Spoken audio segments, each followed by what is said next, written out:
So today announced the release of Deadpool and Wolverine, the third installment in the Deadpool trilogy, but the first of which to be in the Disney universe. Luckily, I was able to go and watch it after work with my girlfriend, and I thought I'd give a little review and my thoughts on it. However, if you haven't watched it yet, don't worry, this is spoiler free. I'm just giving you an insight and my overall thoughts on the movie. So let's get into it. Firstly, I just want to say how much I enjoyed this film.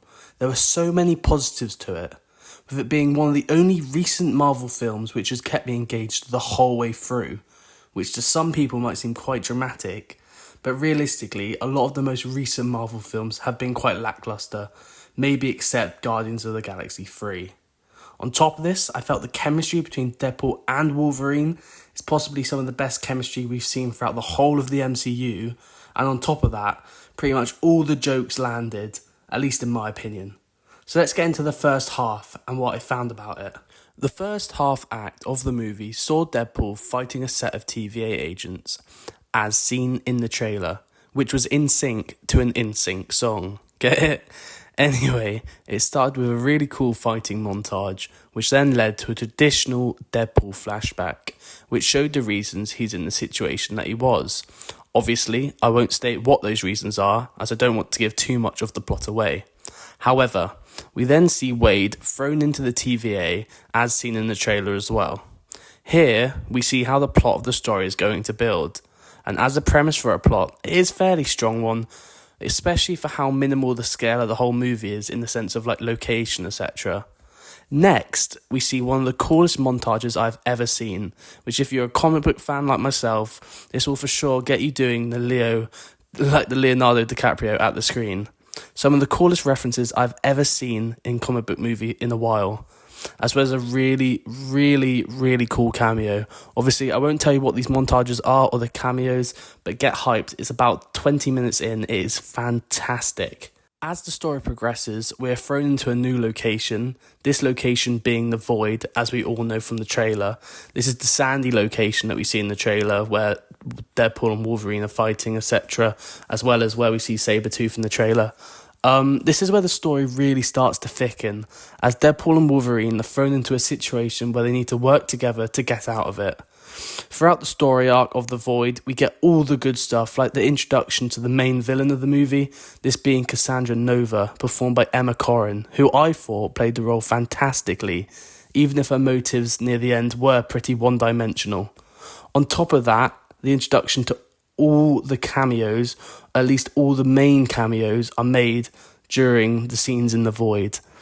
Let me tell you, when I say these cameos are good, these cameos are good. Especially if you like the older Marvel movies. I won't tell you what franchise they're from, but the older Marvel movies, they're definitely ones for you. I actually went in beforehand with a checklist and actually exceeded the checklist. There were quite a few, and by the way, I didn't see any spoilers before the movie. I know a couple of the cameos were leaked. I went in only knowing one of them, which I won't say, but other than that, it really blew it out of the park. But yeah, the cameos, the villain, all of it was really introduced near the scenes where the Void was really like the main premise of where they were. But yeah, some really awesome scenes and some really awesome cameos. Also, what was great about the cameos is that they didn't feel forced or rushed. Each character got a fair share of screen time, even though one of them, which came back, which I was really excited to came back, did get done a bit dirty. However, the scenes that they were in was representative of what they were like in their previous movies, so I was fine with that. However, of course, they were done dirty, but you'll have to see what I mean. But if you loved the character as much as I did, I think you'll understand why. So now we get to near the end of the movie. I am going to skip quite a lot of the main plot because giving too much away sort of will ruin the whole plot because it's not like a huge scale movie, so I'm going to really keep it low on the plot on the whole. But let's get to the end so I can sort of explain how it ends and is it as big a deal in the MCU or whatnot. So let's get into the end of the movie. The end of the movie saw both Wolverine and Deadpool team up again to stop Cassandra Nova, and as you would expect, it was a spectacle with the risks of failing being astronomical for both Wade and Logan, but more so for Wade as shown by the tension in the end of the scene.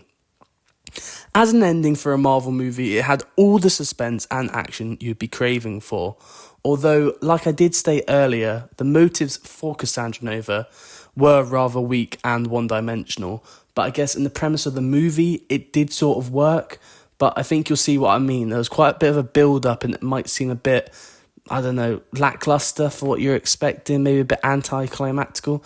But on the whole, I thought the ending was pretty strong, especially like the end of the third act, you'd probably say. But yeah, I thought I'd say it's a pretty decent ending, with like, yeah, high risks, high reward sort of thing. I felt like it definitely would keep you engaged, and the build up from the beginning to the end, I felt it all wrapped it up nicely. So yeah, definitely a very good ending in my opinion. So let's talk about end credit scenes. Obviously, this is a huge thing within Marvel movies and quite a few movies nowadays, but obviously it's originally from Marvel movies. There is one end credit scene. Is it an important end credit scene? No. Is it a good end credit scene? Yes. It's a callback to something earlier in the movie, which when you watch it, it is hilarious. So definitely stick around and watch that. But there is nothing to like suggest further movies. Well, obviously to not suggest further movies, but in the sense that there's nothing like big or like huge for upcoming movies. But it's definitely worth staying till the end to watch, as it's a very, very funny end credit scene. So to wrap this all up, I did find the movie very engaging and funny, with some of the best action scenes and some of the best emotional acting, I think, especially from Hugh as Wolverine. It's probably the most range he's done as Wolverine since Logan, because obviously Logan is a movie which is very hard to top, but I thought his range in the movie was very good because he played a very different Wolverine. But it had everything you'd expect from a Deadpool movie. Disney really didn't actually hold back. Obviously, it's a 15, which people were hoping it would be, but the gore, the violence, the language was all there like a traditional Deadpool movie. So overall, such a good movie. And on top of that, obviously the cameos were fantastic. Didn't feel too forced, because definitely with how the movie was going, it could have just been a cameo fest. But luckily it didn't. Levy did very well to make sure that the plot was the main thing, and the cameos were around that. But the cameos that were in it did develop the plot and didn't oversaturate it. So it was very good, very level, great plot, great cameos. Overall, a great movie. I will give this a 4.5 out of 5. It's a fantastic Marvel movie. Really excited to see where Marvel's going after this, because this is definitely like 5 steps in the right direction. So 4.5 out of 5 for me. Fantastic movie. Would recommend. I'm going to go watch it again soon. So make sure to leave your thoughts in the comments below. And if you're new to this channel, make sure to like and subscribe. Until the next one, guys. Peace.